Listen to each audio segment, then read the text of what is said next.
তো প্রিয় শিক্ষার্থী বন্ধুরা, 6 নং এ যা বলা হয়েছে, মনির সাহেব 8,000 টাকা নিয়ে বাজারে গেলেন। কত টাকা? 8,000 টাকা নিয়ে বাজারে গেলেন। মুদির দোকান থেকে 3,750 টাকার বাজার করে অবশিষ্ট টাকা দিয়ে প্রতি কেজি 850 টাকা ধরে মাংস কিনলেন। ওকে, তিনি কত কেজি মাংস কিনলেন? তো প্রিয় শিক্ষার্থী বন্ধুরা, এই অঙ্কটির সমাধান আমরা কিভাবে করতে পারি?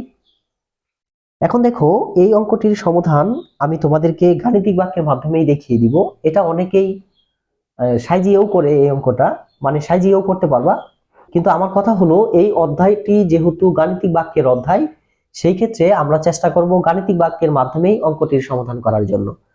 তো প্রিয় শিক্ষার্থী বন্ধুরা, এই অঙ্কটার জন্য আমরা যেভাবে গাণিতিক বাক্যটি সাজাতে পারি, প্রথমে দেখতে পাচ্ছ 8,000 টাকা নিয়ে বাজারে গেল, তারপর সে 3,750 টাকা বাজার করলো।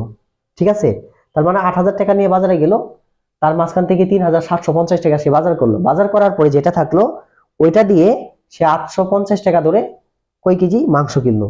ওকে, এখন এটা আমরা কিভাবে লিখতে পারি বলতো? প্রথমে লিখবো, মনে করি মনির সাহেব মোট মাংস কিনলো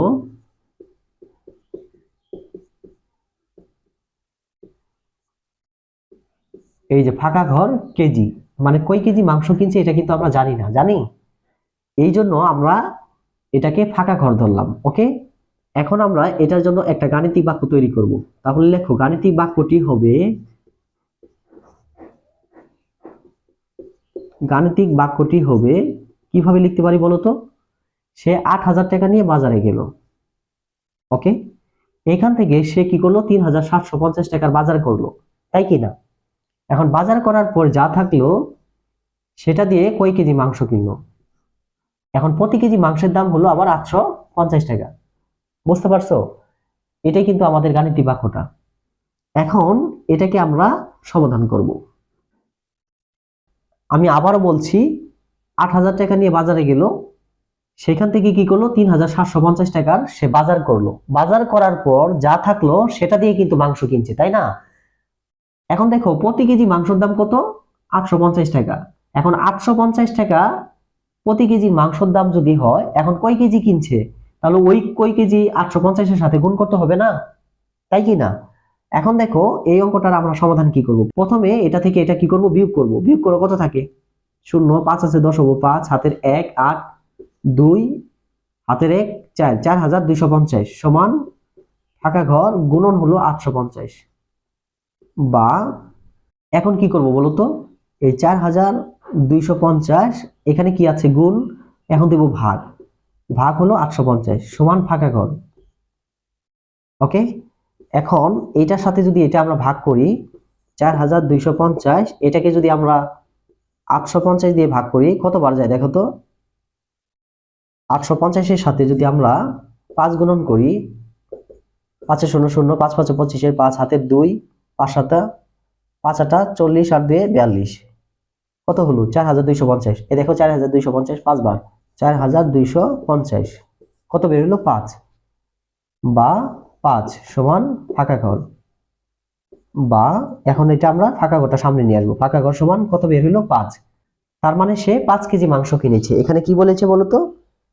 তিনি কত কেজি মাংস কিনলেন। এখন আমরা নিচে অতএব দিয়ে লিখে দিব। অতএব তিনি 5 কেজি মাংস কিনলেন। ওকে, তো প্রিয় শিক্ষার্থী বন্ধুরা, এই যে গাণিতিক বাক্যটা আমরা লিখেছি, এটা কিন্তু আরেকটা ভাবে লেখা যায়। আমি সেটিও দেখিয়ে দিচ্ছি। তোমরা কিভাবে লিখবে সেটি আমি একটু দেখিয়ে দিচ্ছি।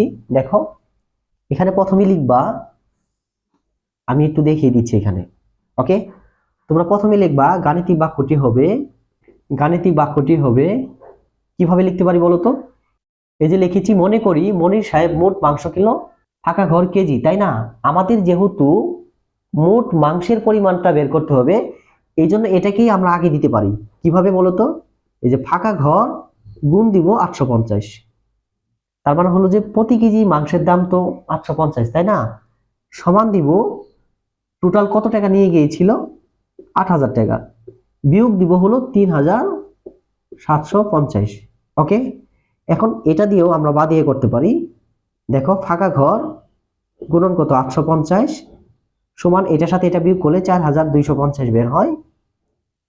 আবার বা দিব, বা কি দিতে পারি বলতো, এই যে ফাঁকা ঘর সমান দিতে পারি 4250 ভাগ হলো 850, বা এই যে ফাঁকা ঘর সমান কত বের হলো 5 বের হলো। ওকে, তোমরা এই গাণিতিক বাক্যটাও ব্যবহার করতে পারো, আবার যদি বলো না আমি এই গাণিতিক বাক্যটা ব্যবহার করব, তোমরা সেটাও করতে পারো। ওকে, তো প্রিয় শিক্ষার্থী বন্ধুরা, আশা করি তোমরা এই 80 পৃষ্ঠায় 6 নং অঙ্কের সমাধানটি কিভাবে করবে সেটি বুঝতে পেরেছো।